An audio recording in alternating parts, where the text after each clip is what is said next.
What's going on, everyone? It's Ben from YGO from Zero back with another retro Yu-Gi-Oh video, and this one's going to be a bit of a shorter one. It's just sort of a recap of the most recent Fiber format tournament, and actually, I'm pretty sure this is the only Fiber format tournament that's occurred besides the potential original games that were played back when this format was actually taking place in 2003. But this is the first sort of rerun for this format, the first sort of time it's been looked at on a competitive level in the retro scene. So it's awesome to sort of talk about it. And I do think that this tournament was very interesting for the decks it sort of brought to the forefront. And I also do think that, like, if you are interested in this format, or if this video makes you interested in this format, definitely test it out. Like, we've got a Discord server, link it in the description down below. But it's a great place to find games in this format. And I think that everyone who's played the format has pretty much been like, yeah, that was a lot better than I was expecting. I was not expecting this format to be so cool. And so I hope that this sort of encourages more people to try it out, because I also think it's really cool. And as the topping results of this format show, it is definitely pretty underexplored so far. So without further ado, given that the format library website seems to be going through a bit of issues surrounding the actual deck types and bracket here, I figured we should just talk about the top 3 deck lists that managed to make it to top 3 here, as I do think that they are pretty interesting in different ways here. So to start off with, let's dive in to the third place list. That's the first place list. There's the third place list, which was piloted by Blah, who's a very active user on the Discord. And this is just sort of like what you'd expect to see in the top of this tournament, right? Just a generic sort of like good stuff deck. It's got some carryovers from previous formats, like the Beater Triangle of Gemini Elves, Kaiku the Ghost Destroyer, and Bazoo here. And it's also got all the good new cards that were introduced here: Exiled Force, Fiber Jar, Injecting Fairy Lily, Yata, Garasu, etc. And there's just a lot of very good cards in this list. I mean, it is pretty much the standard list.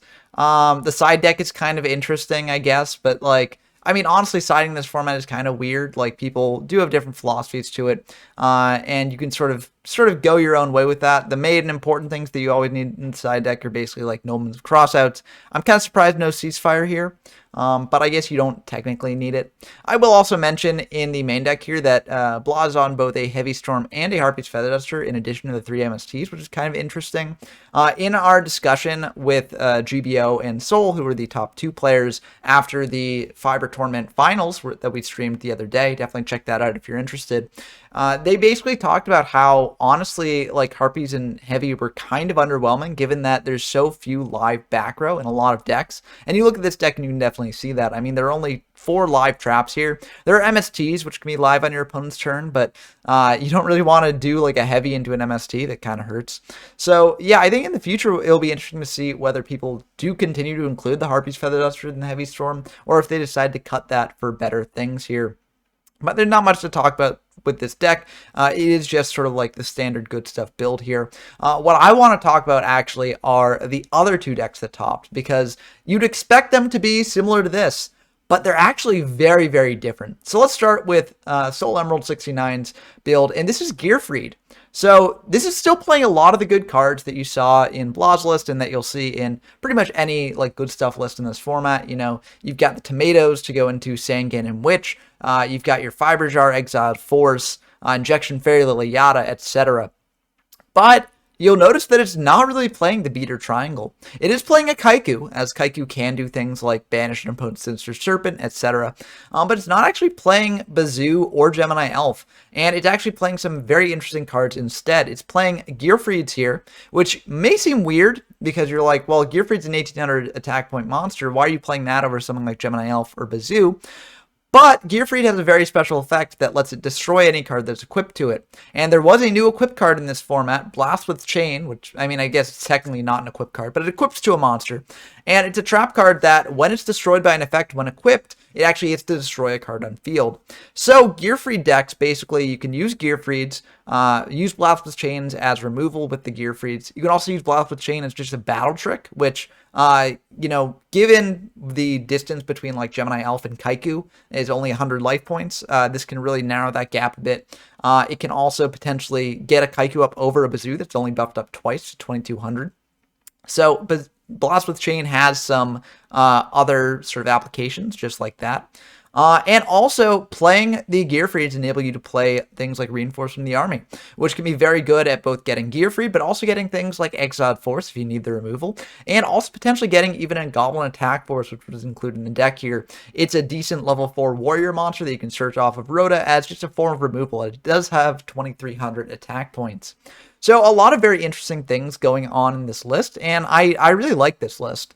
You'll also notice that there's no Heavy Storm and Harpies, which, as I mentioned, there's not a lot of live back row in this format, and even if there is live back row that you want to hit, things like Blast of Chain do make things like Heavy and Harpies a bit more risky. So yeah, I like just slimming down to the 3 MST here. And also, you'll also notice that they're playing 2 copies of Last Will, which I think can be incredibly strong in a deck like this. For instance, if you summon an Exiled Force, tribute it off to pop an opponent's monster, you can then Last Will out something like Injection Fairy Lily and get in for a ton of damage. And there are just a lot of options to potentially do that.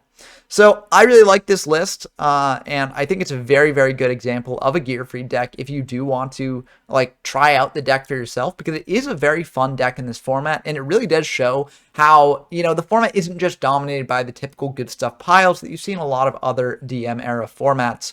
And speaking of decks that are not the typical good stuff piles in DM formats, let's dive in to the topping list from GBO or GGBO 789. And that is kind of a recruiter swap deck, which is very interesting here. You look at this list and it's rather different from some of the other lists that you've seen here, because it's not really playing the beaters that you see in other lists. It's not playing even a Kaiku, and it's not playing other 1800 beaters or anything like that. It's relying on 3 Giant Rat and 3 Mystic Tomato as its monster background, and these can search out most of the other cards in the deck, right? Tomato can search out Sangan and Witch, and Giant Rat can search out Exiled and Injection Fairy Lily.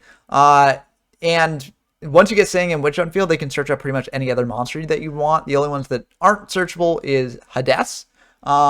But Hades, you'll also, if you draw it, you'll likely have tribute fodder for it, so you can just bring it out very easily here.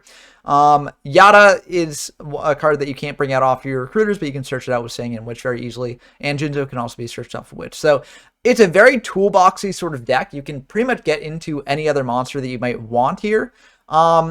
And yeah, I think that that's a really sick philosophy to sort of incorporate here. And it's a very low monster count compared to some of the other decks that we've seen so far. But it worked out for GBO, and they were able to pilot this to a first place victory. They're also playing some other spicy cards here. They're playing 2 Creature Swap, which can be used to give your opponent a recruiter. You crash into the recruiter, and then get out another monster on top of that. So that can be very strong here. They also said that, you know, if they were adjusting this for the future, they would likely put in a Sinister Serpent as well, as that does pair very well with Creature Swap. So that's something to consider as well here. They do have the Harpies in the heavy, but, you know, as I said in the discussion afterwards, they said that they might cut this because people aren't really playing live back row. They're also playing a Magic Cylinder, and they said they definitely cut this because this card was just really bad for them in most cases. The best use that it got for them was as fodder off of Painful Choice. So, you know, that's kind of funny there, but yeah, you'd probably get rid of this in future games. And they also said that, you know, they'd probably make a change in the side deck. They had a bit of a jokey fill-in card here, Grace's option, just to sort of represent the philosophy that you'll never be perfectly prepared for side decking, and they hadn't really played many games in this format before this, so they weren't quite sure what to put here. But they said that they'd probably put in a Shura Priest in the side deck here. To sort of just punish recruiter focused decks, and also punish things like Scapegoat, which can really give this deck a lot of trouble. But I think that this is a really sick deck here. They said some other like minor changes that they would change, which, you know, if you're interested in that, definitely check out the live stream of the finals and the aftermath there. I think it was really insightful into just this deck and just the format as a whole. But I think that the fact that, you know, Recruiter Swap and Gearfried were the top 2 decks in this tournament shows that this format is very much underexplored, and there's still a lot of discovery to happen here. And it's definitely not a tier 0 format by any means. I mean, I know that there were only 19 people involved in the tournament, but I think that if we manage to get more people playing in these tournaments in the future, we'd get a lot more interesting decks rising to the surface. And so I encourage people to try out this format for themselves if they're interested. I think it's really cool. And yeah, I look forward to exploring it a bit more on my channel. Although I'll only probably be featuring one more typical standard exploration video going into the Dragons deck, which is the last deck that I think that I haven't covered on this channel so far. But if people are interested in seeing more fiber content in the future, definitely let me know down in the comments below and I'll happily do it. Also, if you enjoy these sorts of retro videos, then definitely subscribe to the channel. I've got a lot more fun videos coming on the way, and I'll be exploring Yata format pretty soon. Although I think I'll probably dive into LOD format, which would be like the sort of unlimited version of this format before I dive into Yata. But we should be exploring Yata very soon, and I know that a lot of people really enjoy that format, and we should be having another monthly tournament in Yata this upcoming month. We'll probably start not this upcoming weekend, but the weekend after that. But the best way to stay tuned on that sort of thing is to subscribe to the channel and also head over to the Discord where we actually hold these tournaments. So I hope to see you all there. I hope that you enjoyed this video. As always, definitely leave some comments down below what you think of how this tournament shaped up, and whether you think that the topping decks are actually, you know, the best decks in the format, or whether you think that it's just skilled players behind them. I look forward to talking with you all as always, and until next time, I've been Ben from Yu-Gi-Oh from Zero, and I'm signing off.